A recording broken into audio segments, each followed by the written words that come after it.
Sino ang ilan sa may-ari ng Sun Valley? Sina Wang Ziyang at Ding Kaiwang. Kasosyo nila sa Sun Valley ang mga magkakapatid na Wong, anak ng prominenteng Chinese junket operator na si Kim Wong. Pamilyar sa atin ang pangalan ni Kim Wong dahil nadawit siya noong 2016 nang pinadaan sa Pilipinas ang mga ninakaw na pera sa Bangladesh Central Bank, ang isa sa pinakamalaking cyber heist sa kasaysayan ng buong mundo. Sabi noon ni Kim Wong, hindi niya alam na nakaw na pera ang inilagak sa kasino niya, kaya nagbalik siya noon ng $4.6 million. Ang nakonvict lang sa kasong ito ay ang branch manager na Pinoy ng RCBC Bank. Lumabas na lang ulit ang pangalang Kim Wong noong pandemic dahil nag-donate siya ng test kits at PPE. Sa mga panahong ito, Pogo operator na ang Oriental Group, na ang namamahala ay ang anak ni Kim Wong na si Kevin.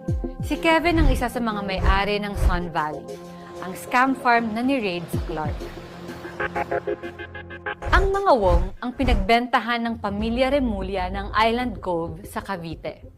Noong 2019, naging Pogo ang Island Cove at pinakamalaki ito sa buong bansa. Naninindigan ng Island Cove Pogo na wala silang ginawang ilegal. Pero nagsara sila dahil may all-out ban. Pinadalahan namin ng sulat ang lahat ng email address na ni-register ng mga Wong sa Securities and Exchange Commission. Pero hindi sila sumagot.